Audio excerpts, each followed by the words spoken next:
greatest thing the devil ever did was make you people believe he didn't exist. Fue en uno de sus más legendarios discursos que CM Punk nos dijo la verdad de su ser. La atemporal historia de cómo una serpiente se mostraba vulnerable ante un viejo que decidió cuidarla y sustentarla solo para ser traicionado a muerte. Porque al final del día es una serpiente. Una serpiente no cambia, pero quizá el mundo alrededor de ella sí.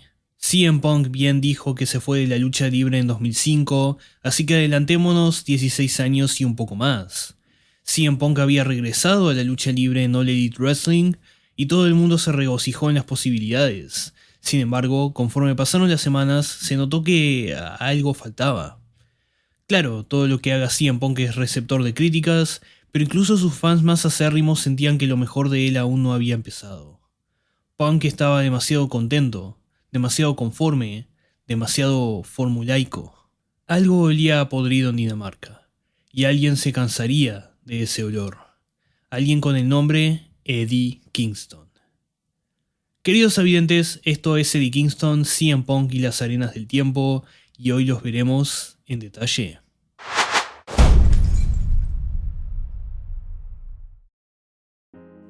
Eddie Kingston es un nombre que apenas se ha empezado a escuchar mucho recientemente, pero que de una u otra forma siempre anduvo en la vuelta. Solo no se escuchó al mismo tiempo que sus contemporáneos.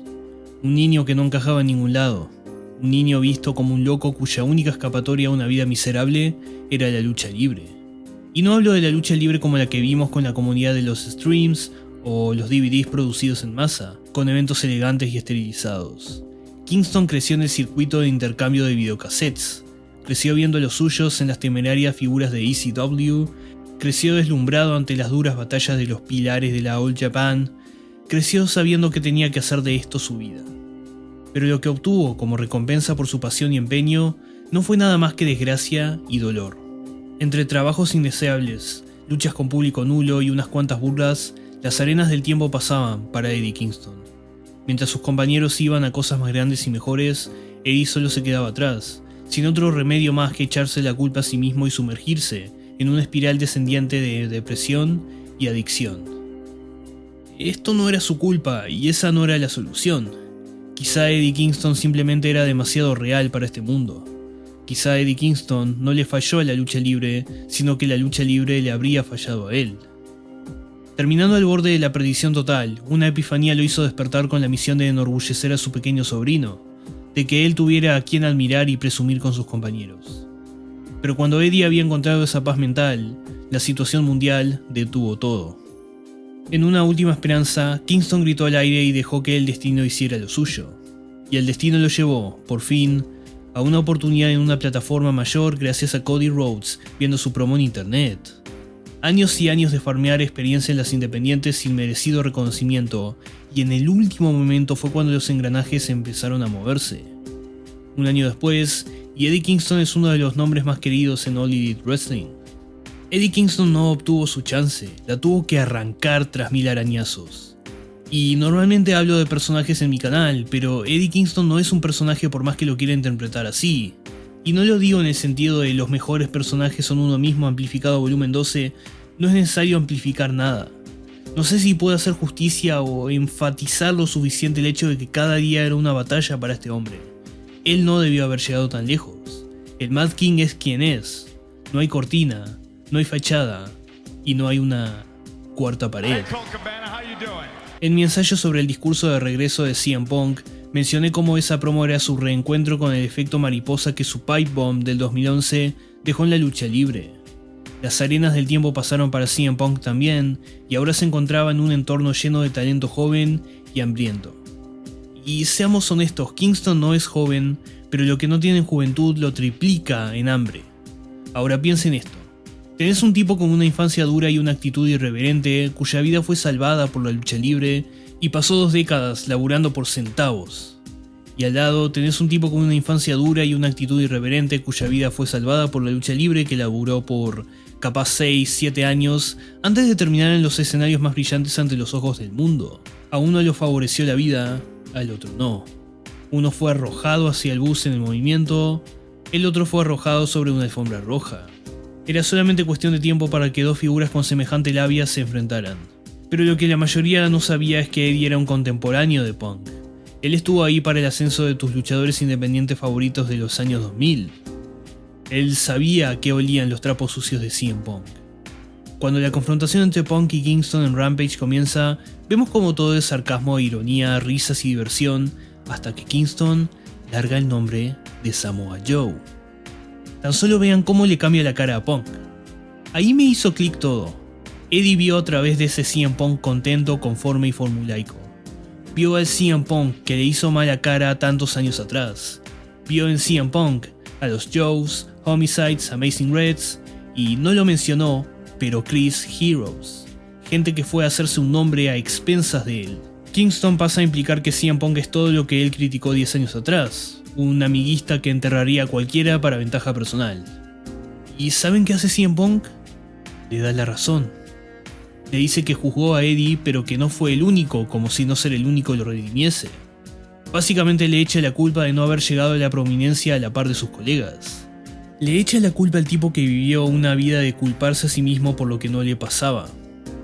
Le echa la culpa al tipo que apenas había encontrado la autoestima suficiente para salir de un círculo vicioso y como cereza de la torta lo llama un vagabundo. Acá está su verdadero CM Punk y solo tomó un Eddie Kingston para que todos lo veamos. Pero Kingston ya no estaba en ese círculo vicioso. Él ya aprendió a quererse. No se iba a dejar tocar por el pasado, especialmente estando ya en esa plataforma mayor, en un evento grande y en, según él, la única compañía de lucha libre en el mercado. Kingston sube la velocidad con una declaración arriesgada. Nadie quiere a CM Punk. Y no está hablando de los fans que abuchean a Kingston por este comentario, está hablando del vestuario. Y no solo se dirige a CM Punk, sino también a toda esta camada de superestrellas que ha llegado a AEW recientemente. Para darles la idea, quiero que pensemos en la escena titular de la empresa en camino a Full Gear. Hangman Adam Page está a punto de culminar su arco argumental de 2 años con Kenny Omega. La lógica dicta que al final acorde es Page destronando a Omega y completando su viaje del héroe. Por más predecible que sea, es lo más satisfactorio, es Storytelling 101. Pero AEW no predijo que iba a tener a Danielson, Punk, Cage, Cole, Sting y todos sus fanáticos cuando esta historia comenzó. All Elite Wrestling tiene 2 opciones.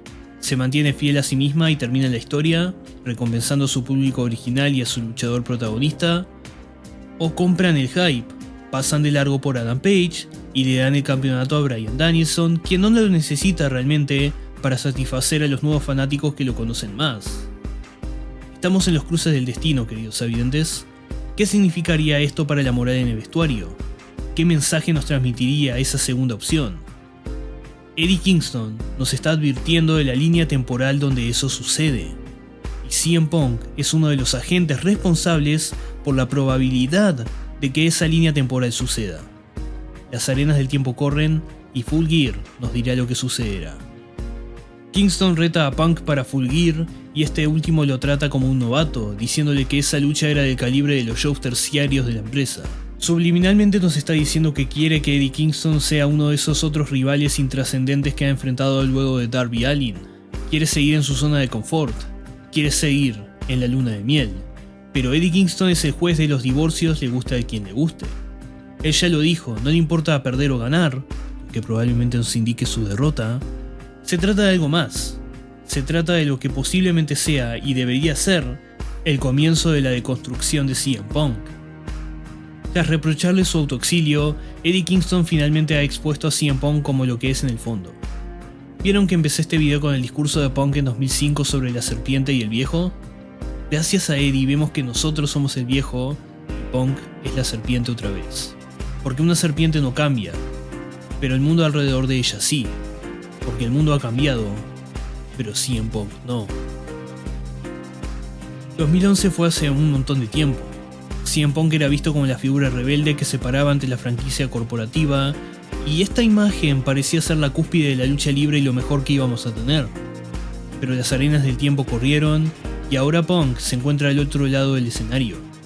Como su debut en Rampage fue el reflejo del Pipe Bomb, este segmento fue el reflejo de cuando CM Punk le dijo a John Cena que se transformó en los Yankees de Nueva York. CM Punk ahora se encuentra con los tiburones que tanto buscaba 10 años atrás, y ahora se dio cuenta de que eso no le conviene. porque finalmente la única persona que era más real que él y todos sus contemporáneos ha llegado a la plataforma grande.